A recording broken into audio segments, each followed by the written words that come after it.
Geisha, sebuah profesi loyalitas tanpa batas, merupakan kebudayaan tradisional kuno Jepang yang sudah ada sejak 400 tahun yang lalu.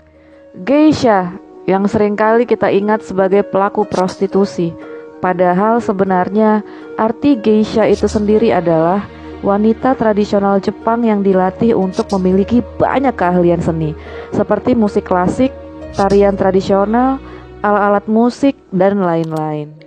Pada awalnya, geisha dikenal pada zaman Edo, tahun 1603 sampai dengan 1867, di bawah pemerintahan Shogun Tokugawa. Zaman Edo merupakan periode isolasi Jepang dari dunia luar. Pada masa ini, Jepang memasuki masa damai dan tidak begitu disibukkan lagi dengan masalah perang. Maka, ini yang menjadi sebab muncul aktivitas hiburan di berbagai wilayah Jepang.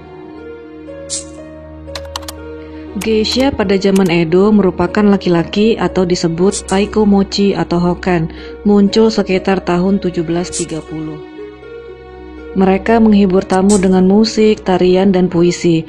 Disebut taiko mochi karena mereka memainkan taiko atau sejenis gendang. Geisha perempuan baru muncul pada tahun 1751 dalam bentuk odoriko atau penari dan pemain samisen, yaitu alat musik dawai bersenar 3. Peran asli geisha pada zaman Edo adalah sebagai asisten oiran. Oiran itu adalah wanita prostitusi elit. Tugas geisha adalah memainkan musik, menari, dan membuat lawakan, agar tamu tetap terhibur dan betah sembari menunggu kedatangan oiran. Tahun 1779, profesi geisha diakui sebagai profesi resmi oleh pemerintah. Kemudian pemerintah memunculkan peraturan ketat tentang jam berapa saja para geisha wanita boleh bekerja dan pakaian seperti apa yang boleh mereka kenakan. Peraturan ini dibuat untuk melindungi bisnis para oiran dan rumah prostitusi. Peraturan ini bukannya menurunkan kesuksesan geisha, tetapi malah menaikkan pamor mereka. Sebenarnya, geisha sendiri mempunyai status yang cukup terhormat. Namun pada saat Perang Dunia Kedua terjadi kemerosotan, karena kebanyakan wanita bekerja di pabrik atau tempat lain untuk membantu negara dalam peperangan. Selama perang, banyak tentara AS yang ditempatkan di Jepang baru pertama kali berinteraksi dengan budaya Jepang yang menyebabkan berbagai kesalahpahaman, salah satunya mengenai perempuan geisha. Tentara AS ini menganggap bahwa pelaku prostitusi adalah geisha, geisha adalah pelaku prostitusi.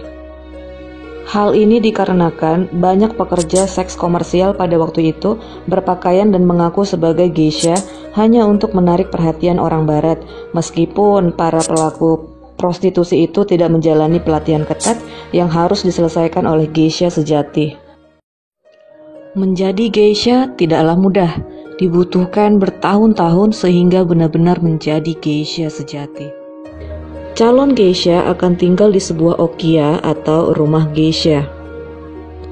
Pemilik okiya disebut okami atau okasan, bisa diterjemahkan sebagai ibu. Pemilik okiya akan membiayai seluruh biaya pelatihan untuk menjadi geisha.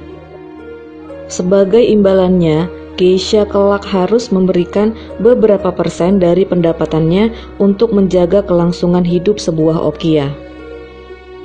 Geisha akan belajar di sebuah tempat yang disebut kaburanjo. Kaburanjo ini semacam sebuah teater. Mereka akan mempelajari alat musik tradisional seperti samisen, koto, shimedaiko, dan seruling yang terbuat dari bambu. Mereka juga akan belajar merangkai bunga, tarian tradisional, kaligrafi, yang seluruhnya kelak akan mereka tunjukkan untuk menghibur tamu mereka. Pelatihan awal ini disebut shikomi.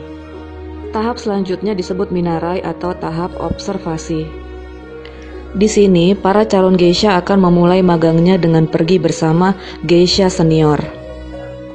Pada tahap ini, mereka akan belajar bagaimana membawakan diri dengan anggun dan elegan.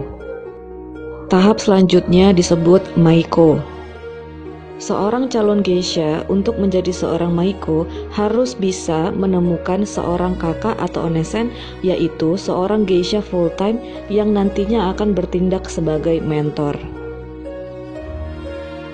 Setelah mereka menemukan Onesen, dilakukanlah upacara San Sankudo untuk mengikat mereka berdua. Onesen inilah yang akan mengajari Maiko berbagai hal yang tidak didapat di Kaburenjo. Onesen akan mengajak Maiko untuk hadir di berbagai pesta, dan Maiko akan duduk diam dan mempelajari cara berinteraksi dengan tamu. Onesen juga lah yang akan menentukan apakah seorang Maiko sudah layak menjadi geisha. Selanjutnya adalah tahap pengangkatan geisha. Setelah Maiko dirasa memiliki hubungan yang baik dengan para pelanggan dan okianya, Maiko akan melakukan sebuah upacara pengangkatan geisha, yaitu upacara Eriage, yang dapat diartikan sebagai pengganti kerah. Maiko yang sebelumnya memiliki kerah merah bermotif akan menjadi warna putih yang menandai debutnya sebagai seorang geisha. Kemudian ada tahap Misoage yang mungkin sampai sekarang masih menjadi perdebatan. Seperti yang diceritakan oleh Arthur Golden pada novelnya Memoirs of Geisha, bahwa tahap Misoage ini adalah proses perayaan dari Maiko ke geisha dengan cara melepaskan kesuciannya kepada patron atau dana atau yang disebut oleh mereka pelindung geisha. Tentunya hal ini sangat dibantah oleh para geisha modern dan Miniko Iwasaki, yaitu mantan geisha terbesar di Jepang dan juga founder Geiko di Kyoto. Melalui autobiografinya, Iwasaki mengatakan bahwa kalau praktek Misoage semacam ini tidak pernah terjadi sepanjang karirnya sebagai geisha di Gion. Misoage seorang Maiko ditandai dengan serangkaian ritual dan upacara. Yang paling utama adalah pemotongan sejumput rambut Maiko. Meskipun Misoage sebagai bentuk prostitusi tradisional disangkal oleh pelaku bisnis Hanamachi, yaitu sebutan untuk distrik geisha, dan para geisha modern, namun Misoage pada zaman Edo memang diwarnai dengan prostitusi. Menurut buku Encyclopedia of Prostitution and Sex Work yang ditulis oleh Melissa, pesta dan ritual Misoage seorang Maiko biasanya melibatkan biaya yang sangat besar. Dan biasanya dana ini ditanggung oleh yang disebut patron, dana atau pelindung geisha. Sebagai imbalannya, sang penyokong dana akan mendapatkan haknya, yaitu untuk mengambil kesucian sang Maiko.